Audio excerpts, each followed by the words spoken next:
Hello friends, good morning and welcome back to my channel my life my blogs. সকালবেলা জানলাগুলো খুলে দিচ্ছি আর বিছানাটাকেও গুছিয়ে নেব। আর যেহেতু সানডে, তাই কাজের চাপ কিন্তু একটু কম, আবার একটু বেশিও। তো বিছানাটা গুছিয়ে নিয়েছি, আর টেডি বিয়ারটা বিছানায় রাখাতে বিছানাটা কিন্তু দেখতেও খুব সুন্দর লাগছে। সকালবেলা ছেলে ঘুম থেকে উঠেই 3-4খানা ব্যাট বার করেছে, এদিক ওদিক ছড়িয়ে রেখেছে। তো ব্যাটগুলোকে আগে জায়গায় রেখে দিলাম, কারণ এদিক ওদিক জিনিসপত্র ছড়িয়ে থাকলে না খুব বিরক্ত লাগে। এবার ছেলের জন্য বানাচ্ছি চাউমিন। তো সবজিগুলো কেটে নিয়েছি, আর যে বরবটিটা কাটলাম ওটা কিন্তু আমাদের চাষের।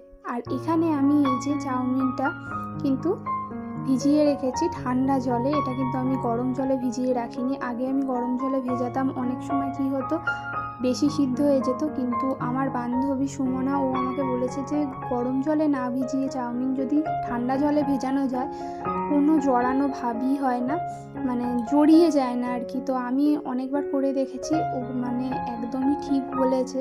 যদি চাউমিন ঠান্ডা জলেই ভিজিয়ে রাখা যায় না, তো কোনো জড়িয়ে যায় না বা অতিরিক্ত সেদ্ধ বা গলে যাওয়ার প্রবলেম থাকে না। আর ওর চাউমিনটাতে আমি একটু দেখলে কাঁচা লঙ্কা দিলাম। এখন ওকে একটু অল্প কাঁচা লঙ্কাও দেওয়ার চেষ্টা করছি, যাতে ও ঝাল খাওয়াটা ওর প্র্যাকটিস হয়।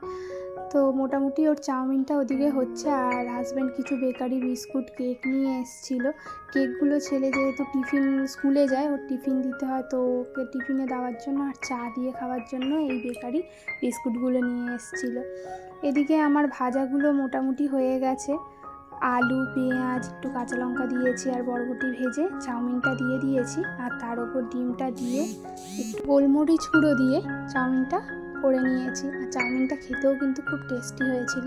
এখানে চাউমিন হচ্ছে দেখে আমার ছেলে আর থাকতে পারেনি, ও বলছে আমিও একটু রান্না করব। তো ও এসে আমাকে একটু হেল্প করছিল আর কি। আসলে চাউমিন খেতেও ভালোবাসে। আর এখন আমার চাউমিনও কিন্তু রেডি হয়ে গেছে, দেখতেও কিন্তু খুব ভালোই হয়েছে, কি বলো তোমরা? এদিকে ওকে চাউমিন বানিয়ে দিয়েছি, আর বলেছি নিজে নিজে একটু একটু করে খাও। আর আমাদের জন্য কিন্তু টিফিন বানিয়েছি। টিফিন বলতে গেলে রুটি বানিয়েছি, ওকেই শুধু চাউমিনটা করে দিয়েছি। আর হাজব্যান্ড যেহেতু বাড়িতে নেই, ও রবিবার দিন সকালবেলা ক্রিকেট খেলতে যায় ভোরবেলা উঠেই। তো আমি আর শ্বশুরমশাই আছি, তো এখন রুটি বানিয়ে নিচ্ছি। এরপরে মাসকাবাড়ি বাজার এসেছিলো, সেগুলো ঢালা হয়নি, তো ওগুলোকে ভাবলাম এখন ঢেলে নিই। যেহেতু আজকে রবিবার, রান্নাটা একটু দেরি করলেও হবে, তবে রান্নার চাপ কিন্তু রবিবারেই বেশি থাকে। সানডে মানে সবার ছুটি, সবার বলতে গেলে বাচ্চাদের ছুটি, স্কুল ছুটি, হাজব্যান্ডদের ছুটি থাকে ডিউটি থেকে। কিন্তু ভাবো, হাউসওয়াইফদের সানডে মানে কিন্তু একটু বাড়তিই কাজ থাকে। সানডে মানে বাড়িতে চিকেন আসবে বা ভালো ভালো রান্না আর কি, সেগুলো করতে হবে। বাড়তি কিছু এক্সট্রা কাজও থাকে, সেগুলো করা। হাউসওয়াইফদের কিন্তু সানডে মানে ছুটির দিন না। সানডে মানে একমাত্র ছেলেদের, বাচ্চাদের, এদেরই ছুটি। আর হাউসওয়াইফদের সানডে মানে বাড়তি কাজ, বাড়তি রান্নাবান্না, খাওয়া দাওয়া। যে কোনো অকেশনের কথাই ভাবো, ধরো দুর্গা পুজো বা কোনো ফেস্টিভ্যাল, কালী পুজো, যাই হোক না কেন, সবার ছুটি থাকে। আর হাউসওয়াইফদের কী করতে হয়? রান্নাবান্না করতে হয়, জমিয়ে রান্নাবান্না করে সবাইকে খাওয়াতে হয়। তাই হাউসওয়াইফদের কিন্তু কোনো ছুটিই থাকে না। যেখানে ফেস্টিভ্যালে সবার ছুটি থাকে, সেখানে হাউসওয়াইফদের আরও বেশি করে রান্না বান্না, রকমারি রান্না বান্না করে খাওয়াতে হয় সবাইকে। এই রান্নাবান্না করে খাওয়াতে সবসময় যে খারাপ লাগে তা না, কখনো কখনো ভালোও লাগে। কিন্তু কখনো কখনো মনে হয় যে সবার যখন ছুটি ফেস্টিভ্যালগুলোতে, তখন আমাদের ছুটি নয় কেন আর কি। আমরা তো সারা বছরই রান্না করি, তাহলে বিশেষ বিশেষ কিছুদিন আমাদের জন্যও ছুটি থাকা উচিত, তাই না? কিন্তু কোনো উপায় নেই হাউসওয়াইফদের। 365 দিনই সংসারের সমস্ত কাজ, রান্না বান্না সমস্ত কিছুই করতে হয়। তো এই যে বললাম, সানডে মানেই বাড়তি রান্না বান্না, চিকেনের দিন।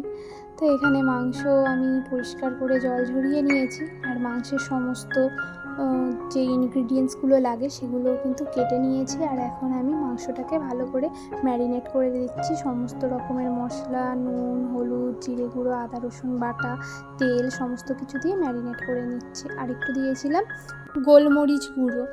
আসলে মাংসের পরিমাণটা আজকে একটু বেশিই ছিল, তার কারণ সন্ধেবেলা আমার শ্বশুর শাশুড়ি মাকে খাওয়ানোর ব্যাপার ছিল।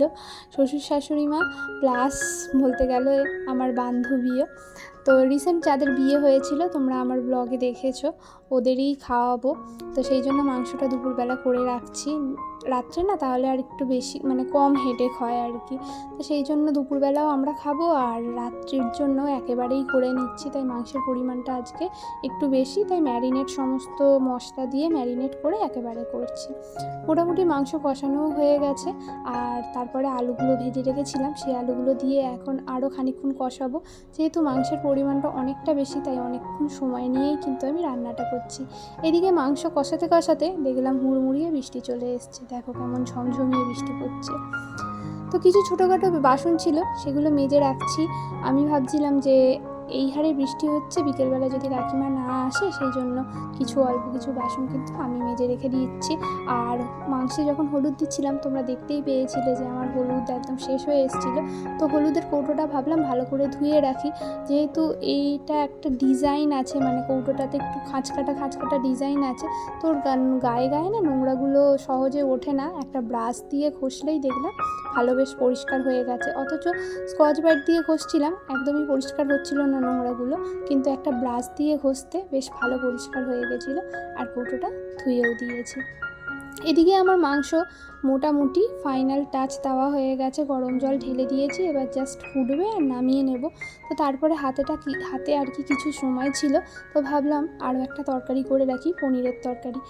আমার বান্ধবী কাম শাশুড়ি মা কিন্তু অতটা মাছ মাংস তেমন খেতে পারে না, ও আগে পুরোই নিরামিষ খেত, তো এখন একটু আধটু আর কি মাছ মাংস খাচ্ছে, সেই জন্য ভাবলাম ওর জন্য একটু পনিরের তরকারি করি।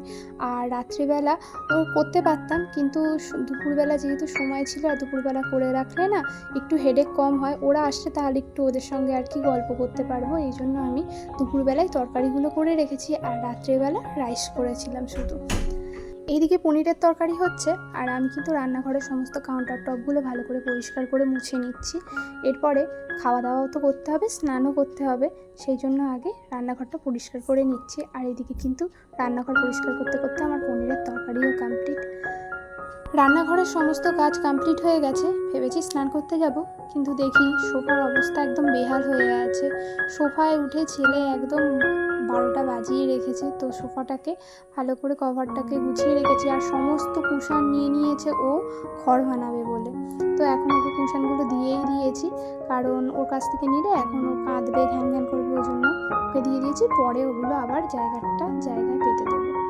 কিছু ছোটোখাটো জামা কাপড় ছিল, তোজোর কিছু জামা কাপড় ছিল, সেগুলো ভাবলাম আগে গুছিয়ে রাখি, তারপরেই স্নান করতে যাব। তো ছেলের দুখানা স্কুলের ইউনিফর্ম ছিল, প্লাস বাইরে যাওয়ার জন্য কিছু জামা কাপড় ছিল যেগুলো ধোয়া হয়ে গেছিলো, সেইগুলো গুছিয়ে রেখে দেব। আর এগুলো নিয়ে এখন কাবার্ডে গুছিয়ে ভালো করে রেখে দেবো, না এখন না গোছালে না পরে গোছানোর কথা ভাববো, কিন্তু গোছানোই হবে না, সেই জন্য আমি এখনই গুছিয়ে রাখছি স্নান করতে যাওয়ার আগে। তো তারপরে বারান্দায় দেখলাম চারিদিকে খেলনা ওর ছড়ানো ছিটানো আছে, তো সেগুলোকে একটা গামলার মধ্যে নিয়ে রেখে দিচ্ছি। আর চারিদিকে ছড়ানো ছিটানো থাকলে না আমার খুব বিরক্ত লাগে। সমস্ত খেলনাগুলো গুছিয়ে পুরো বারান্দাটা একটু ভালো করে ঝাড় দিয়ে নিচ্ছি, ঝাড় দিয়ে পুরো পরিষ্কার করে তারপরে যাব স্নান করতে। তবে স্নান করতে যাওয়ার আগে আরও একটা কাজ আছে, সেটাও কমপ্লিট করব, যেটা হচ্ছে বেসিন পরিষ্কার করা।